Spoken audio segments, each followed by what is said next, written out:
No va a hablar el pastor José, no va a hablar ninguna persona. Hoy vamos a inclinar nuestro rostro a lo que el Señor tiene para decirnos. Así que prepara tu espíritu, ¿sí? Hablé con una hermana cuando entró y me dijo, yo he visitado varias iglesias, pero el Espíritu Santo me mandó acá. Así que espero que el Señor nos hable, porque yo creo en esa palabra, ¿sí? La voz del Señor hace que el caos se ordene, que el caos que hay en nuestra vida empiece a cobrar una forma nueva. Sí, vamos a empezar a ver vida donde no lo hay, ¿sí? Caminos donde no lo hay, ¿sí? Así que vamos allá. Me encanta el momento de adoración y de alabanza. ¿A cuántos les gusta? Saben que hemos cantado y solemos cantar sobre la resurrección de Jesús, su vida, porque hoy es el día que tenemos que hacerlo, más allá de que lo hagamos todos los días, ¿no? Y recordar de que hoy Jesús, de que 2000 años atrás Jesús resucitó. Decirle que tenés al lado, Cristo resucitó. ¿Sí? Solemos cantar acerca de eso. Y es que resulta que ese concepto con el cual hemos abierto la reunión es el fundamento de nuestra fe. Cristo resucitó, es el fundamento de nuestra iglesia. No es tan solo la crucifixión de Jesús, porque si Cristo no hubiese crucificado, Cristo había sido una persona más, un revolucionario más de la historia, como ha habido muchos. Si Cristo se hubiera quedado atrapado en los brazos de la muerte, si el infierno hubiera podido contener a Cristo e impedir que resucite, todo lo que Cristo dijo habría sido falsas promesas y mentira. Nada de sus parábolas, nada de lo que habría dicho habría tenido ningún tipo de autoridad, porque encima de su poder habría estado la muerte. Sí, pero como Cristo resucitó de entre los muertos, como Cristo dice la Biblia, devoró en victoria al pecado, a la muerte, como robó el aguijón de la muerte, la iglesia tiene una esperanza y esa esperanza es eterna. Amén. La iglesia no se junta para escuchar a un predicador cómo ser mejores personas. La iglesia no se junta para celebrar la muerte. No, la iglesia se junta porque ya ha vencido la muerte. Amén, porque ya tenemos esa autoridad sobre nosotros, ¿sí? Ese poder ya está en nosotros y eso es importante saber de que Cristo resucitó. Pero la pregunta que hoy quiero hacerte es, y que quiero que le hagas a la persona que tenés al lado, es cómo afecta esto a mi vida, cómo afecta la resurrección de Cristo a mi vida. Así que preguntáselo, porque lo podemos cantar, lo podemos escuchar, escuchamos en la iglesia, lo entendemos en nuestra vida espiritual. Pero la pregunta aquí sería, ¿la resurrección de Cristo afecta o impacta mi matrimonio? ¿Te cambia algo en la forma en que crías a tus hijos? ¿Saber que Cristo realmente resucitó? ¿Te impacta de alguna manera en el trabajo en donde estás? Seas el patrón o seas alguien que trabajas por cuenta ajena. ¿Te cambia algo haber escuchado que Cristo aplastó la muerte y se levantó victorioso en tu día a día? ¿Cambia algo? Porque si la respuesta es no cambia nada porque yo estoy y camino así como viene la vida y no hay diferencia, no hay entre el ministerio, quiero decirte, amigo mío, que estás perdiendo algo hermoso para tu vida. Si la resurrección de Cristo para algunos se limita solamente a la plataforma, a tocar un instrumento, a asistir a una casa de vida y una vez cada tanto tomar la Santa Cena, amigo mío, quiero decirte que estás perdiendo el tiempo. ¿Podemos subir un poquito el micrófono, por favor? Y hoy vamos a descubrir cómo aplicar ese poder de resurrección, cómo vivir sabiendo de que Cristo ha resucitado. Y vamos a hacerlo de una forma muy interesante. Nos alegramos y nos gozamos, ¿sí? Porque cuando cantamos hoy en día en la iglesia de hoy en España, en el siglo XXI, podemos cantar contentos, podemos cantar sin que nadie nos venga a cerrar o a disparar. Pero si te dijera que cuando realmente Cristo resucitó de los muertos y volvió a la vida, si te dijera que la primera vez que gente como tú y como yo, que eran imperfectos, creían en Dios, que escuchaban a Cristo, que vieron a Cristo, no se pusieron a saltar. Vamos a descubrir qué pasó en la iglesia cuando descubrieron que había una nueva forma de vivir la vida de Cristo y de que Cristo había resucitado. Y cómo fue la respuesta y cómo hemos llegado hasta el siglo XXI y tener canciones acerca de eso. Vamos a ir a Mateo capítulo 28, si la tienes, pues, si tienes la Biblia puedes abrirla, si no la puedes encender, ¿sí? Dependiendo la edad que tengas y lo moderno que te sientas, sigue siendo santa igual. Amén. Hablo de la Biblia. Dice así Mateo capítulo 28, dice, después del sábado al amanecer del primer día de la semana, María Magdalena y la otra María fueron a ver el sepulcro. Sucedió que hubo un terremoto violento porque un ángel del Señor había venido del cielo acercándose al sepulcro. Quitó la piedra y se sentó encima de ella. El aspecto de este ángel era como el de un relámpago. Su ropa era blanca como la nieve. Los guardias de Roma tuvieron tanto temor, tanto miedo que se pusieron a temblar y cayeron como muertos. ¿Tú has visto en YouTube alguna vez esas cabritas que las asustan y se caen así como de cartón? ¡Pah! ¿Nunca has visto esas cabritas que las asustan y se caen como muertas? Así se cayeron los soldados del Imperio Romano. Y tenemos que entender que Roma, el Imperio de Roma, el Imperio Romano había conquistado España, Francia, Italia, Grecia, Marruecos, todos los países de la costa mediterránea. Sí, el ejército de Roma no tenía cualquier soldado, tenía los soldados. Los soldados del César eran soldados y hombres preparados, forjados y entrenados para resistir cualquier enemigo. Decí conmigo, cualquier enemigo. Pero cuando la gloria de la resurrección del Mesías se aparece frente a ellos, lo único que pueden hacer es caerse como cabritas muertas, ¿sí? Al suelo, temblando de miedo. Estaban las mujeres ahí, en plan también asustadas. ¿Qué hacemos? Y el ángel les dice, no tengan miedo, no tengáis miedo. Yo sé que buscáis a Jesús, que fue crucificado, pero ya no está aquí. Él ha resucitado. Tal y como lo dijo, vengan y vean el lugar donde estaba su cuerpo. Ahora vayan rápidamente a decirle a los discípulos, el Señor se ha levantado entre los muertos y va delante vuestro a Galilea, allí lo veréis. Entonces se alejaron a toda prisa, asustadas pero contentas. ¿Cómo es esto? Es en plan, ¿qué emoji pongo? ¿El de miedo o el de risa? ¿Sabes? No sabemos ahí qué pasó, pero se fueron asustadas y contentas, con dolor de barriga. Ay, ¿se imaginan? No sé si alguna vez has recibido esa noticia, ¿no? Decir, estoy bien, pero a la vez estoy contento, pero a la vez puede ser que pase algo. Y así se sentían esas mujeres. Jesús se les aparece mientras tanto en el encuentro y ellas se acercaron y quisieron abrazarlas, pero cayeron a sus pies y le adoraron. Y Jesús dice, no tengas miedo. Y decirles, salió de la boca de Jesús, no tengáis, miedo. Id y decirle a mis hermanos, ¿a quién? Ya no dijo a mis discípulos. Fíjense el primogénito. Le dijo ir y decirle a mis hermanos que vayan a Galilea, allí me van a poder ver. Ahora vamos a leer Marcos 16. Marcos 16. Quiero hacerlo más rápido porque sé que el Señor tiene algo preparado para cada uno de nosotros, ¿sí? Y dice así, se acabó el sábado y María Magdalena y María la madre de Jacobo y Salomé compraron especies aromáticas para ungir el cuerpo de Jesús, muerto, o eso pensaban los que iban a ver el cuerpo, ¿sí? Pensaban ellas. Jesús muy de mañana, el primer día de la semana, domingo, apenas había salido el sol, se fueron hacia el sepulcro, iban hablando, iban diciéndose una a la otra, ¿quién nos podrá abrir la piedra? ¿Quién será quien nos podrá correr la piedra del sepulcro? ¿Sí?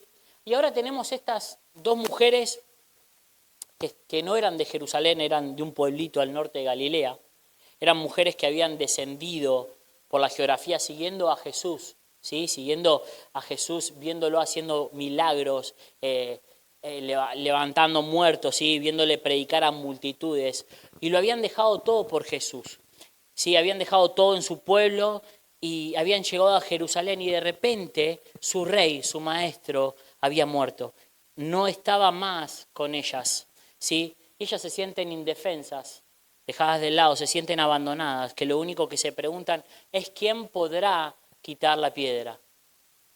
Y esto es interesante, esto verdaderamente es interesante. Se están preocupando por algo que Dios ya había hecho por ellas. Digo, ¿no somos también nosotros esos muchas veces? Que nos preocupamos muchas veces como estas mujeres de algo que Dios ya hizo por nosotros, ¿sí? Por algo que Dios ya había pagado. O pensamos en cosas que Dios ya ha hecho por nosotros o que Dios ya nos había prometido. Él, quiero decirte que es tu proveedor, Él es tu sanador, Él es tu restaurador de tu hogar, Él hará que tus hijos sean plantados en la iglesia. Así que deja de preocuparte y empieza a proclamar el nombre de Cristo. Amén. Y de lo que Él ya ha hecho, Él ya resucitó. Y Él vive y mora en nosotros. Amén. Hay una vida que manifestar. Hay una vida de la cual nosotros tenemos que hablar. Hay gente aquí, sí, que a partir de hoy en adelante su discurso va a cambiar. Ayer podía hablar con mi hermana y mi hermana en un momento le dijo a mi cuñado, le dijo, es hora de cambiar el discurso. Es hora de profetizar lo bueno. Es hora de hablar cosas de bien. Es hora de decir lo que Dios va a hacer con nosotros. Es hora de declarar nuestra familia victoriosa. Y es así que tenemos que empezar a hacerlo, ¿sí? Y antes de llegar al lugar, el milagro ya estaba hecho, la piedra ya estaba corrida. Antes de que ellos llegaran, la piedra estaba movida. Dios te está esperando en tu futuro. Él no solo está en el presente, Él es el alfa, el omega. Él era el antes y Él es el después, ¿sí? Él está atrás, Él está aquí y Él está por delante esperando mover tu piedra. La piedra que no puedes mover, Él ya la movió. Amén. Dice la palabra que cuando llegaron se dieron cuenta que ya estaba hecho, que alguien había movido la piedra. Al entrar en el sepulcro vieron a un joven, él estaba vestido con un manto blanco y estaba sentado a la derecha y se asustaron. Y el ángel les dijo, igual que Jesús en Mateo les dijo, no os asustéis, no se asusten, buscan al Nazareno, el que fue crucificado, ha resucitado, ya no está aquí. Ya no está aquí. ¿Y saben qué? Esto me hace acordar las veces que muchas veces en mis oraciones busco a un Cristo no resucitado. Y limito a Dios o limito a Cristo en mis acciones. Y en lo que pienso que yo puedo hacer que Cristo no puede hacer por mí. No puedo salir de esta adicción, voy a tratar de hacerlo solo. Él ya resucitó. Dice, mirar el lugar donde lo pusieron, ir y decirle a los discípulos, y también a Pedro, dice aquí, que el pobre está todo traumado, lo negó 3 veces, ¿sí? A Jesús. Que no se preocupe, díganle, que Jesús resucitó, y que va delante vuestro a Galilea, van a poder verlo allí. Y quiero decirte que estas mujeres no salieron felices.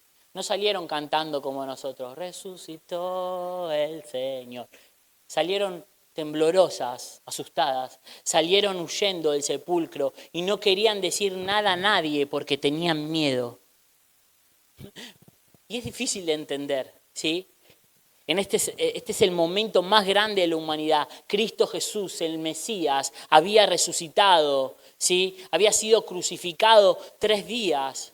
Y acaba de volver de entre los muertos. La gloria del cielo es revelada a los soldados de Roma, ¿sí? Es revelada a los guardias del templo, a las mujeres que seguían a Jesús. Todo el universo había cambiado por causa de esto. Cristo Jesús acaba de robarle las llaves de la muerte, de las garras del infierno. Acaba de aplastar el diablo bajo sus pies. ¿Qué hay que te hace tener miedo? Acaba de cumplirse la profecía de Génesis 3 y la respuesta de sus seguidores es, ¿tengo miedo? ¿De verdad? ¿Cuántas veces nosotros le respondemos con miedo a la voz del Señor en vez de salir cantando? Porque es así que las mujeres deberían haber salido, cantando aleluya, el Señor vive, el Señor es glorioso.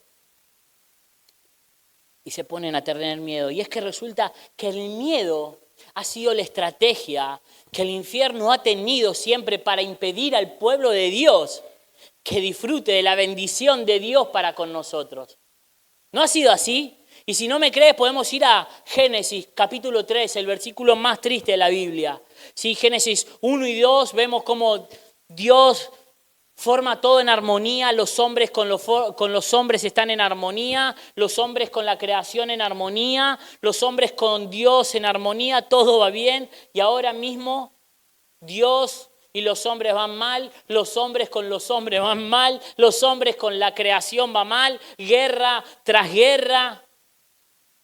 La creación está toda contaminada, pero Génesis 1 y 2 era precioso y la Biblia dice que Elohim, Adonai, Dios, el Señor, caminaba por el Edén y Adán y Eva tenían una relación íntima, preciosa, constante. Todos los días hablaban con el Señor, pero el capítulo de Génesis 3 dice que la serpiente, y lo triste no es que entre la serpiente, es cómo respondemos cuando entra la serpiente. Porque la serpiente está ahí hasta el día del juicio, ¿sí? Dice que la serpiente se acercó y le dijo, si comes de este fruto serás como Dios. Si comes de este fruto serás como Dios, conocerás el bien y el mal. Ineptos de nosotros que no entendemos nada y estrepitosamente caemos en la mentira del enemigo. Dice la Biblia en Génesis 3, versículo 6, que la mujer vio el fruto del árbol, que era bueno para comer, que tenía buen aspecto y era deseable. Que era bueno, que tenía buen aspecto y que era deseable. Amigo, no todo lo que reluce es oro y no todo lo que parece comestible te va a saciar el hambre. No todo lo que parece placentero te va a dar placer. No todo lo que parece bueno ante los ojos del mundo es bueno para nuestro espíritu y bueno para nuestra vida. Cuidado con lo que comes, codialo al que tenés al lado. Estás gordito, decirle, cuidado, no, broma. Cuidado con lo que comes, cuidado con lo que escuchas, cuidado con lo que miras porque puede robarte la bendición de Dios que tiene para tu vida. ¿Saben qué hizo Eva? Se comió el fruto y hasta el hueso casi se lo traga. Y fue a Adán y le dijo, tomá, comé también. Y es ahí donde el hombre se empezó a someter a la mujer. En ese momento los ojos de Adán y Eva se abrieron y tomaron conciencia de que estaban desnudos y corrieron a entretejer con hojas de higuera su cuerpo y el día empezó a refrescar. Hoy huyeron a esconderse porque escucharon los pasos de Dios, de Elohim Adonai, que Dios, el Señor, paseaba como una y otra vez en el Edén, como de costumbre, acercándose. Y cuando lo escucharon, el versículo 8 dice, corrieron hacia Él para pedir ayuda. Señor, ¿nos hemos equivocado? No, no corrieron hacia Él, se escondieron. Se escondieron tras unos árboles para que Dios no los viera o pensaban que Dios no los iba a ver. Es como cuando jugamos a las escondidas con Caleb. No, y yo ya sé dónde está. Y me hago el sorprendido. Lo mismo hace Dios con nosotros. Nosotros pensamos que nos vamos a poder alejar de Él. Pensamos que nos vamos a poder esconder de Él. Pero lejos estamos de poder hacerlo. Sus ojos recorren la tierra, dice la palabra. Y Él sabe que hoy está sentado en este lugar, en Vida Plena Barcelona. Y que Él está a punto y ya sopló vida y vida nueva para que hoy el espíritu, tu espíritu, que está apagado, que está seco, recobre vida. Amén. Y entonces Dios, el Señor, le preguntó, ¿dónde estáis? Os estoy viendo, estáis detrás de esos árboles. Yo los creé, esos árboles. ¿Sí?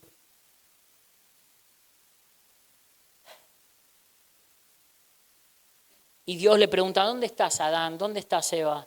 Ellos respondieron, tuve miedo. Y es la primera vez en la historia de toda la humanidad, de todo el mundo, de toda la creación, que aparece esta palabra. Tuve miedo. Y ya no va a dejar de aparecer y va a empezar a aparecer constantemente. Va a estar apareciendo no solo en la Biblia, sino en nuestro día a día. Tuve miedo porque estaba desnudo y por eso me escondí de ti. En definitiva, la consecuencia del pecado y de hacer caso a Satanás en nuestra vida es un lazo con forma de miedo que es lanzado a nuestro cuello y que hace no hace más que estirarnos y alejarnos de la presencia de Dios, alejarnos de Dios. En vez de correr hacia Cristo, nos hace irnos de Él. En vez de que corramos para Él, para encontrar respuestas y constantemente cada vez que Dios ha intentado establecer una relación con su pueblo para traer esperanza, para redimir, para perdonarles, para remendar sus errores, el enemigo una y otra vez ha lanzado el lazo del miedo a nuestro cuello y nos ha robado la bendición. Y tienes historias en la vida, en la Biblia, donde habla de eso. Cuando Israel sale de Egipto, van de camino a Canaán, donde hoy todo es un lío, todo es guerra, van de camino ahí a la tierra prometida. Y de camino ahí envían 12 espías, 2 de ellos, Josué y Caleb, no el mío, sino el que estaba en la Biblia, Josué y Caleb, ¿sí? Dicen, esa tierra es nuestra, es la tierra prometida, es la tierra que Dios nos prometió, fluye leche y miel, vamos, enfrentémoslos, nos los vamos a comer con patatas. ¿Saben? Y los otros 10, ¿saben lo que dijeron? No. Están armados, son gigantes, tenemos miedo, tienen armas, no vamos a poder vencer. Y la Biblia dice que el miedo se apodera de Israel y les roba literalmente la bendición de conquistar la tierra prometida tras 40 años en el desierto. Y toda una generación padece y muere por causa de haber escuchado al miedo. ¿Cuántas veces en nuestro día a día no hacemos más que escuchar el miedo? Más que escuchar el lazo de Satanás sobre nuestras vidas. Y eso es lo que pasó a los reyes, a los profetas, a los líderes del Antiguo Testamento. Y te sigue pasando a ti y a mí hoy en día. ¿Cuántas decisiones no hemos tomado mal o tomamos mal por haberlas tomado con miedo, en vez de tomarla con fe, sabiendo de que Dios nos había hablado? ¿Cuántas áreas de nuestra vida hemos dejado a medias porque pensábamos que la batalla iba a ser perdida o iba a ser demasiado complicada? Y no hemos bajado de matrimonios, nos hemos bajado de ministerios de iglesia en lugares porque en vez de pensar que Dios nos vendría a ayudar, pensábamos que el miedo y hacíamos que el miedo se apodere de nosotros. Y Satanás ha hecho ra y nos ha movido el piso y nos ha quitado todo sueño. Y eso es lo que siempre ha hecho con nosotros. Cuando el mundo está recibiendo la mejor noticia de resurrección, el enemigo prepara un lazo y a los seguidores de Cristo, para que los seguidores de Cristo tengan miedo y les impida reconocer a un Cristo resucitado. Y es por eso que constantemente el discurso de Jesús y de los ángeles es: no tengan miedo. Esta vez es diferente. Esta vez no es como las otras veces, porque esta vez el infierno perdió toda autoridad. Perdió toda autoridad que le quedaba, todo poder que le había sido delegado, todo poder había sido aplastado por la resurrección de Jesús. Así que, amigo, quiero que hoy me escuches. Ya no hay miedo que te pueda robar lo que Dios tiene para ti. Lo que Dios te dio, ya no hay nadie que te lo pueda robar.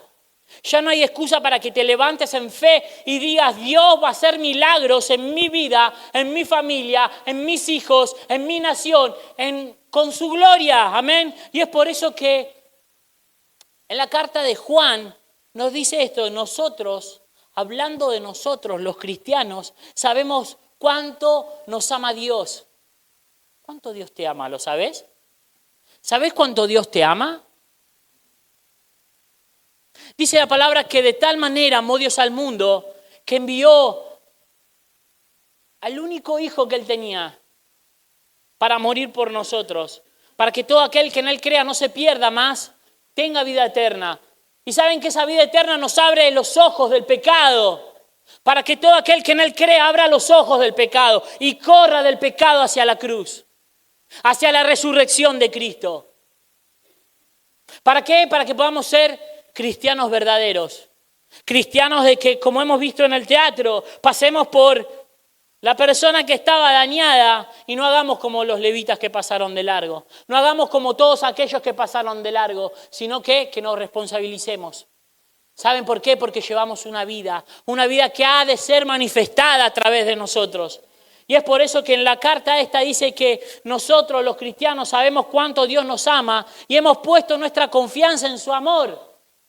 Hemos puesto nuestra confianza en su amor. Y de tal manera amó Dios al mundo que envió a su único Hijo a morir para que todo aquel que en Él crea no se pierda, mas tenga vida eterna. Porque Cristo no vino a juzgar al mundo, sino que vino a salvarlo. Y sufrió cada latigazo por nosotros, Juan 3:16 y Juan 3:17. Dios es amor y todos los que viven en amor viven en Dios. Y Dios vive aquí en nosotros. ¿Vive en ti? Esto es lo bonito, ¿sí? Nuestro amor va creciendo y se va perfeccionando mientras vivimos escondidos en Dios. Por lo tanto, escucha esto. Gracias a la resurrección ya no tendremos temor al juicio. Voy de nuevo. Gracias a la resurrección de Cristo ya no tendremos temor al juicio. Siempre y cuando hayas aceptado al Señor en tu corazón. Ya no seremos como Adán, que sabiendo que hemos pecado nos vamos a esconder atrás de una religión, atrás de un rosario, atrás de un arbusto, atrás de personas culpándolas, detrás de situaciones humanas. No. Cuando llega el día del juicio final, como dice la canción, y a mí esta canción me gusta porque es viejita, dice, cuando allá se pase lista, ¿la saben? Cuando allá se pase lista, mi mamá la cantaba siempre, cuando allá se pase lista, ¿la sabes, Willy? Yo a mi nombre feliz responderé. Porque esa es la esperanza que tenemos en Cristo Jesús, la que Él nos ha dado. Ya no hay que esconderse de nuestro Dios. ¿Por qué te estás escondiendo? Si hemos caído, Él nos levanta. Si hemos pecado, Él nos perdona. Si hemos tropezado, Él nos restaura. Ya no hay miedo que nos haga escondernos de nuestro Salvador en el día del juicio, sino que podremos estar ante un Dios con toda confianza, porque vivimos como Jesús vivió en este mundo. En esta clase de amor, el temor, el miedo ha perdido su poder porque el amor perfecto, la crucifixión y la resurrección han expulsado toda cadena de temor, todo lazo de miedo. Si tenemos miedo, que lo tenemos porque es común tener miedo al castigo, es porque vemos a Dios como un juez. Vemos a Dios como un juez y esto nos enseña que aún no hemos experimentado, que no hemos comprendido plenamente su amor. Que no hemos comprendido plenamente el amor de Dios. Las buenas noticias para eso están. Para eso es el Espíritu Santo, para revelarnos la gloria de Cristo. Así que, decirle al que tenés al lado, no te preocupes si tenés miedo. Estás en un proceso como yo también lo estoy. Dios te va a ir perfeccionando y tu temor va a ir desapareciendo. Ahora esto suena bonito y fácil, pero la pregunta es, ¿y eso cómo se hace? ¿Cómo se aplica eso hoy en día? ¿Cómo lo aplicamos? No hay miedo en mi nombre, dice la palabra. Pero ¿cómo es? El problema es que muchas veces predicamos y nos vamos de aquí, ¿sí? Y la palabra se nos va el miércoles y no sabemos cómo aplicarla. Y hoy quiero que te lleves algo. Yo quiero que te vayas a casa con alguna herramienta así en tu mano para poder pelear la buena batalla, ¿sí? Cuando el enemigo intenta lanzarte, como hablábamos recién, el lazo del miedo, ¿sí? Quiero darte tijeras espirituales para que puedas cortar ese lazo y ser libre. Así que vamos a hacerlo leyendo una carta, que es una carta que Dios le envía a la iglesia mediante el Espíritu Santo. Y hoy te la envía a ti y me la envía a mí. Es la carta de Corintios. Era una ciudad, Corintio, una ciudad similar, muy similar a Barcelona. Era una ciudad que estaba en el Mediterráneo. Una ciudad llena de gente de Grecia, de Roma, de Israel, de Egipto, de Túnez, de todos los países que rodeaban el Mediterráneo, porque allí había mucho comercio. Era un desastre de religiones, imagínense. Cada uno estaba con su religión. La gente era un jaleo de arriba para abajo. Mediante pasa el tiempo se van convirtiendo al amor de Cristo, ¿sí? y gracias a Pablo, el predicador, el plantador de las iglesias, el mayor evangelista, sí, para Dios no hay nada imposible. Así que Pablo llega a Corintio y cuando llega a Corintio empieza a hablar del amor de Cristo y la gente empieza a escuchar el mensaje del evangelio de Cristo. Y cuando el mensaje de Cristo y de un Cristo resucitado llega a un lugar, amigo, todo lo cambia. ¿Sí? No importa el lugar, no importa la circunstancia, no importa el dolor, todo lo cambia el mensaje de Cristo. Así que Corintio empieza a cambiar. Los judíos que vivían en Corintio empiezan a aceptar al Mesías, a Jesús como el Mesías, perdón. Los griegos que vivían en Corintios empiezan a dejar de lado Zeus, empiezan a dejar de lado Diana, Artemisa y todo el panteón de dioses que tenían, ¿sí? Y dejan de adorarles y empiezan a adorarle al único rey de reyes que es digno de ser adorado, Jesús el Mesías. Los romanos que vivían ahí, cada persona en Corintio, empiezan a entregarle la vida a Jesús. Y todo eso parece bonito, y es bonito, ¿no? Porque cuando la gente se convierte es bonito, es lindo, pero cada uno viene con su raíz. Cada uno viene de un lado diferente. Hoy aquí tenemos un montón de personas de diferentes lugares. Hoy puedo decir que hay gente de Bolivia, de Venezuela, de Perú, de Argentina, de Brasil, de Ecuador, de Uruguay. Menos mal que no el de Chile, nada, es broma. Sí, seguro que hay alguno de Chile. Amén, hay de todos los países. De España, de Andalucía, no, de España, ¿no? Hay de todos los países, ¿saben? Y cada uno viene con lo suyo. Y saben, esos judíos que aceptan a Jesús como el Mesías, los judíos que han aceptado a Jesús, que no han aceptado a Jesús, perdón, dejan de comprar en los comercios, dejan de tratarlos como familia, los que y empiezan a repudiar a los que habían aceptado a Jesús. Y a los griegos que habían aceptado a Cristo como el Señor, los otros griegos que no querían saber nada con Jesús, empiezan a deshonrarles. Porque les dicen que están faltando el respeto a la cultura helenística y griega y la vida de los que empiezan a creer a Jesús, en vez de ser próspera y bonita como todos pensamos, como a veces predicamos, empieza a ser literalmente difícil. Y claramente estos hombres y mujeres dicen, no puede ser. Si me han predicado toda la vida de un evangelio bueno, de que nada iba a pasar y me está yendo todo mal. Y Pablo, como un buen pastor, como un buen apóstol de las iglesias, les escribe una carta y esta carta está escrita para decirles, no se rindan, no tiren la toalla, no caigan en el lazo que Satanás quiere estirar para llevarlos de vuelta a vuestro pasado. ¿Sí? A nosotros mismos, Él hoy nos está hablando. Y dice así en 2 Corintios 4, nosotros no nos predicamos a nosotros mismos. Es decir, no es el mensaje humano, esto no es inventado por hombres. Nosotros proclamamos a Jesucristo como el Señor y nos declaramos siervos vuestros por amor a Jesús. Eso es bonito, ¿no? Pablo diciéndole, soy tu siervo, yo proclamo a Cristo y soy el siervo. 2 Corintios más adelante 4:7, era el 4:6, es el 4 del 7 dice, pero tenemos, escuchen esto, nosotros predicamos un Cristo, somos siervos suyos, y 2 Corintios 4:7 dice, pero tenemos este tesoro en vasos de barro, para que la excelencia del poder sea de Dios y no de nosotros. Ahora, vamos a hacer una pausa. ¿Qué está diciendo no Jesús con esto? Nos está diciendo el material por el cual estamos hechos. Si vamos a Génesis y hoy en Corintios nos está diciendo que somos hechos de barro.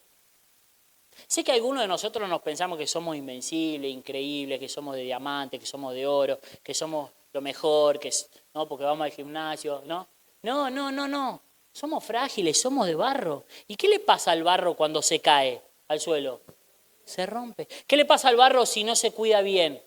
Se desquebraja, se estropea.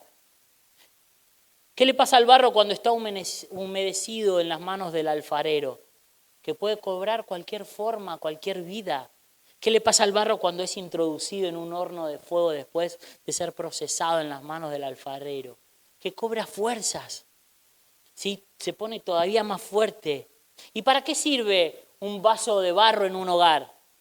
Para quitar la sed de la gente, pudiendo llevar agua, ¿sí? Para poder contener alimentos y protegerlos y mantenerlos, para que otros puedan comer. Y eso es la iglesia de Jesús hoy en día.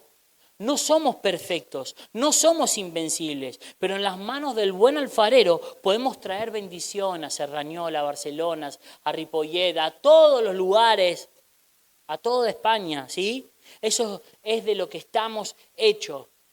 El problema de esto es que cuando tú escuchas que eres de barro, lo que te está diciendo es que no eres tan increíble como muchas veces nos creemos y que nos pensamos ser y que nos la sabemos todas, ¿sí? Todo el mundo es como tú y como yo. El barro es lo más normal del Mediterráneo, ¿sí? Hay agua y tierra en todos lados en estos lugares. Dios te está diciendo, sos especial, pero sos de barro, ¿sí? Y dice, tienes aquí un tesoro, y ese tesoro, amigo mío, ¿sabes quién es? Un tesoro que albergas, el tesoro que albergas aquí dentro, es Jesús. No estás solo, no estás sola. Tenemos a Jesús. ¿Pero te has leído la clase de Jesús que tenemos? Dice, hemos conocido la gloria del cielo en el rostro de Jesús.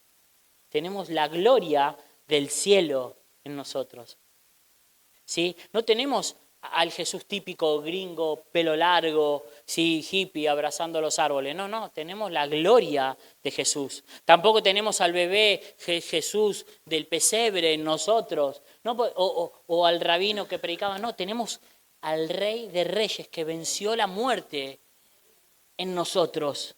Y ese mismo poder, dice la Biblia, que lo albergamos nosotros, sí, que está dentro nuestro. Ese es el tesoro que albergamos, la gloria está en nosotros. Nuestra gloria no son las pantallas o las plataformas, ni los logos, ni los pastores, ni el ser líder, ni el ser levita, ni ser nada. Y si la iglesia no conoce esa gloria, si no conocemos ese poder y ese potencial, entonces, ¿qué pasa con ese tesoro? No es manifestado al mundo. No es manifestado al mundo. Y no fuimos hechos tan solos para ser vasos de barro sin contener nada dentro. Y sabes, continuamente Satanás quiere que nosotros nos vaciemos de lo que portamos, de la vida de Cristo que portamos. ¿Y cómo lo hace? Como hemos leído hasta ahora, tirándonos lazos de miedo. La Biblia dice en el versículo 8, dice, atribulados en todo, pero no angustiados. En apuros, pero no desesperados. Perseguidos, pero no desamparados. Derribados, pero no destruidos. Porque donde quiera que vamos tenemos en nuestro cuerpo la muerte de Cristo, pero también tenemos la vida de un Cristo crucificado manifestándose en nuestros cuerpos.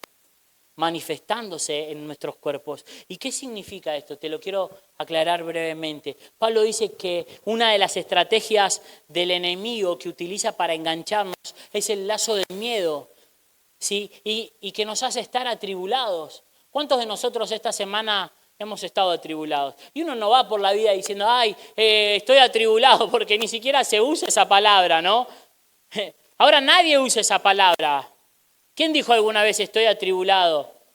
Nadie. Entonces no sabemos lo que significa, pero esta palabra en griego, atribulado, significa que estás en un lugar que de todos los ángulos posibles la vida te empieza a apretar. Y apretar, y apretar, y apretar. Y así es como cuando te subes a un autobús o al tren aquí en Barcelona en la hora pico, ¿sabes? Y que te juntas con otro y parece que el autobús o el tren son todos uno, ¿no? Y estás tan apretadito así. El R4, sí. Cambien el R4, ¿sí? Todos somos uno, ¿sí? Nos pasa eso en la vida, que nos sentimos que estamos apretados y que no vemos salida por ningún lado. Así es como nos pasa también la vida a veces, nos traen, ¿no te ha pasado que empezás a tener problemas por todos lados? Problemas por aquí, problemas por allá, todo junto. Te enfadas con tu esposa, tu esposa se enfada contigo, se te rompe el coche, se te estropea la lavadora, tus hijos empiezan a portarse mal en el colegio, en el trabajo se te levantan todas las imposibilidades, no tenés para comer, no tenés para dormir. Es como que todo me va mal y era lo que todo le estaba pasando a la iglesia de Corinto. Y yo pensaba que creer en Jesús iba a ser todo muy bonito y todo más fácil. Y que todo iba a ser perfecto. Y en realidad me siento presionado, me siento atribulado. Pablo dice, no vayas a entregar la gloria porque está siendo un poco complicada la vida. No vayas a comprometer tu matrimonio, no vayas a comprometer tu fe porque está siendo un poco intenso tu día a día. Recuerda lo que te hace especial, es aferrarte a esa gloria del Cristo resucitado que hay en ti. ¿Qué pasa cuando el enemigo te aprieta tanto?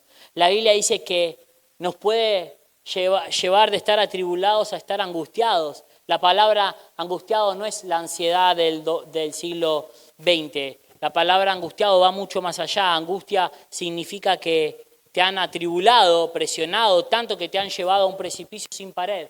Que estás parado en un precipicio sin pared, ¿sí? Y esto era lo que hacían los gladiadores romanos con sus oponentes. Lo apretaban tanto que los dejaban al borde de la muerte y al borde de la ansiedad. Y esto hacía que el oponente tuviera tanto miedo y se sintiera tan presionado que muriera solo, ¿sí?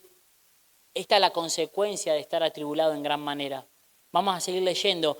Dice, en apuros. Ahora la palabra griega en apuros significa un caminante que empieza en un camino. Vale, vemos un viajero, ¿sí? Que empieza a caminar, ¿sí? Un viaje.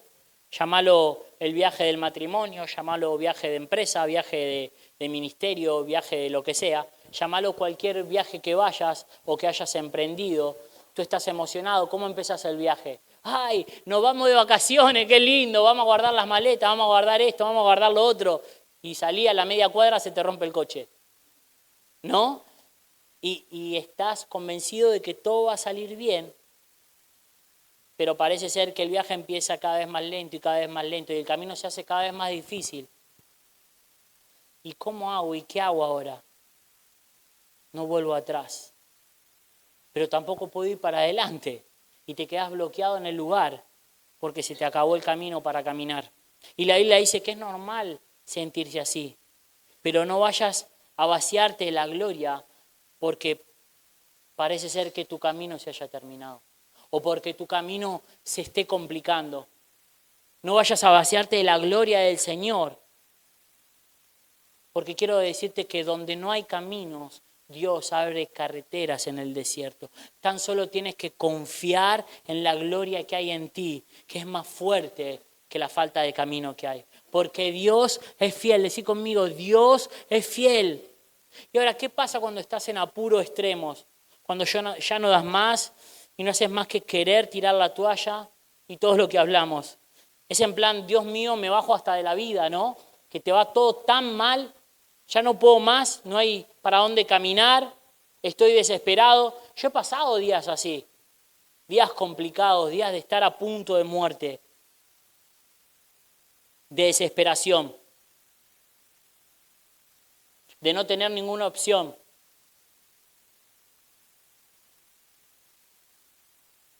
Y tristemente hay gente que hasta se quita la vida.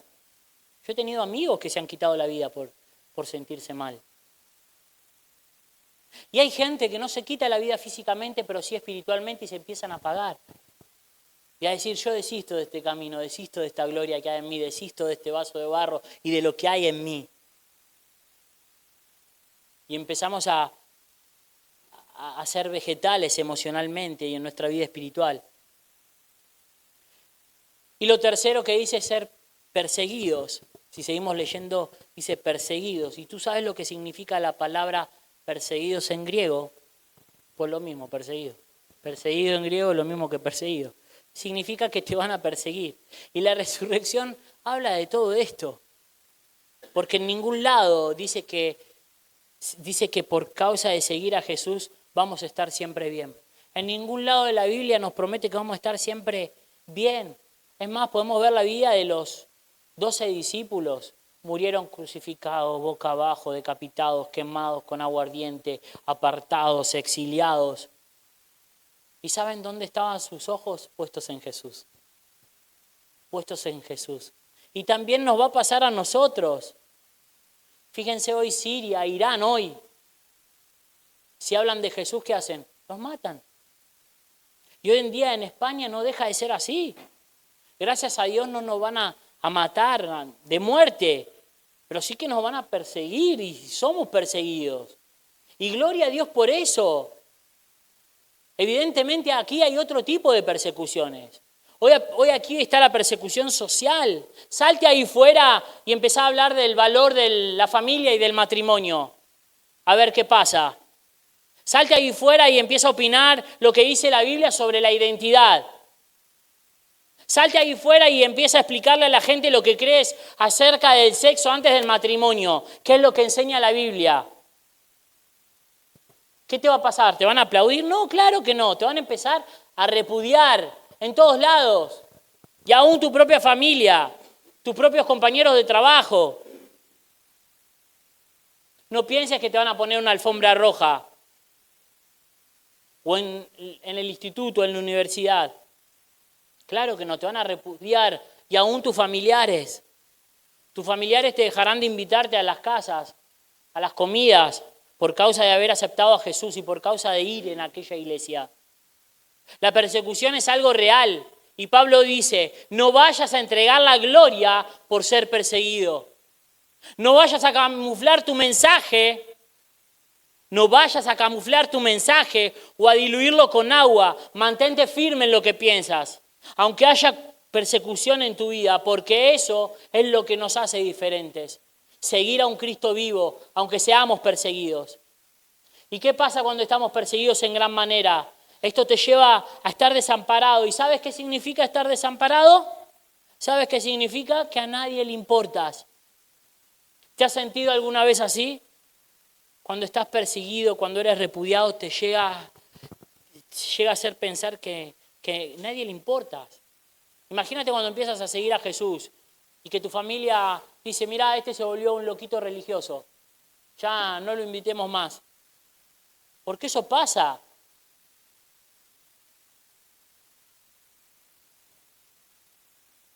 Y pensamos, a nadie le importo, no le importo a nadie. Y hasta Dios se ha olvidado de mí. ¿Y sabe cuál es el punto? Pablo dice en el último punto, dice, es derribado. Y mira, cuando yo leí esto, mi visión del cristianismo cambió. O sea, de la iglesia, ¿sí? Y casi siempre yo predico un mensaje de que vamos de gloria en gloria y somos más que vencedores. Pero aquí dice la Biblia que somos de barro, ¿sí? ¿Y cómo que vamos a estar derribados? ¿Sabes qué significa derribados? La palabra griega es kataló y significa que la vida va a abrir mano, ¿sí? Y la mano va a abrir mano y una mano grande, ¿sabes? ¿Tienes algún amigo con la mano grande? Bien grande, ¿sí? Y esta mano bien grande, el mundo, ¿sí? O en tu día a día, se va a preparar y va a dar igual que seas el profeta del siglo XX o que seas el levita o el pastor o que seas quien sea, porque la vida te prepara así, ¿sí? Y no importa que seas quien sea, que te va a hacer ¡pum! Y cuando te haga ¡pum! Te va a doler. Cuando te den una mano una cachetada con la mano abierta. ¿Sí? Cuando llega el reporte de que tenés cáncer. Cuando un ser querido parte. Cuando alguien que amabas te traiciona. Cuando tus hijos se enganchan a la droga. Cuando situaciones complicadas pasan en el liderazgo de la iglesia. Esa palma con la mano abierta es capaz de tumbar a cualquier persona. Cuando tus hijos no tienen para comer, cuando pensabas que estabas cerca de Cristo y cada vez te ves más lejos porque cada vez te sentís con más miedo. Y empezás a decir, ¿qué ha pasado? ¿Y sabes lo que dice Pablo? Es normal que te sientas así, porque sos de barro, somos de barro. El problema es que cuando estamos derribados y en el suelo, ¿sí? Como diciendo en plan, Dios mío, ¿qué me ha pasado? Porque yo he estado así, ¿sí? Con mi vida. Si no reaccionamos a tiempo, eso nos puede destruir completamente. Y la Biblia dice que la consecuencia, que esto está la consecuencia del miedo, y esto es interesante. La Biblia dice que Jesús estaba en el Getsemaní, perdón. Cuando Cristo estaba orando, dice, estaba tan angustiado que se sintió morir y empezó a sudar sangre. Eso es un fenómeno fisiológico de cuando estás con tanta ansiedad que tus venas capilares se rompen, ¿sí? Y la piel se abre y empiezas a sudar sangre de la angustia que tienes. ¿Y acaso nos dijo nuestro Señor en el Getsemaní, dijo, Señor, Él dijo, Señor, no quiero que se haga mi voluntad, sino la tuya. Padre, si es posible, pasa de mí esta copa, pero no quiero esa opción. Yo quiero hacer lo que tú me ordenes. ¿Acaso no estaba Cristo en la cruz y a las 3 del mediodía gritó en arameo, Elí, Elí, lama sabactani, que significa Dios mío, ¿por qué me has dejado? ¿Por qué me has desamparado? ¿Por qué me has abandonado? ¿Y acaso no le clavaron una lanza y lo bajaron de una cruz como muerto y con las espinas en su cráneo, con sus manos agujereadas, y lo entierran en la tumba de José de Arimatea? Y Roma pone su sello y cierra la tumba. Y una vez más el enemigo lanza el lazo del miedo sobre los cristianos y lo lanza todos los días a nuestra vida. Y el enemigo pensó de que había vencido. Y como dice la canción, el enemigo no sabía, dice, pero al tercer amanecer, un gran estruendo se escuchó. ¿Dónde está, muerte, tu aguijón? Cristo Jesús resucitó. Y delante de estas palabras aparece un gran no. Y la Biblia dice que jamás acabaremos angustiados, ni desesperados, ni abandonados, ni destruidos, porque Cristo Jesús pagó el precio y rompió el lazo del miedo que había en tu cuello, que había en nosotros, lo rompió, lo deshizo. Y Él quiere que entiendas hoy que es normal sentirte con miedo, que si estás atribulado o en apuros o derribados, amigo mío, no es que hayas hecho nada malo, porque muchas veces nos dicen seguramente que algo malo habrá hecho para estar así. Pero lo importante es que no te vacíes de la gloria de Cristo que hay en ti. Porque lo que el Señor quiere es que escuches esto. Si tú estás viviendo en alguna de estas circunstancias, quiero que sepas que el Señor puso un gran no sobre todas estas palabras de tribulación delante de cada una de ellas. Puso un gran no. Porque Él resucitó y Él dijo que lo haría y lo hizo, y Él fue fiel a cada una de sus palabras. Y hoy tienes que encontrar la fidelidad de Cristo, en Cristo Jesús. Tienes que encontrar en Él. Así que me gustaría que puedas ponerte de pie, ¿sí? Me gustaría que podamos cantar una canción, ¿sí? Él es fiel. Y tal como estás de pie, quiero que empieces a alabarlo. Porque Cristo resucitó, a proclamar el nombre de Jesús y a proclamar que hay libertad en tu momento no, digamos, de la vida. Quiero que empieces a declarar que el Señor te va a libertar de la angustia, te va a librar de sentirte abandonado, que el Señor no terminó contigo. Todavía sigue habiendo esperanza para mí y para ti. Sigue habiendo esperanza. El camino no se terminó. Él abre un camino donde no lo hay. Él abre un camino donde no lo hay. El Señor nos vino a libertar. Él cumplió su promesa y Él resucitó al tercer día. Así que no te sientas desamparado, no te sientas triste. Él te libertó. Amén. Quiero que juntos podamos cantar esta canción.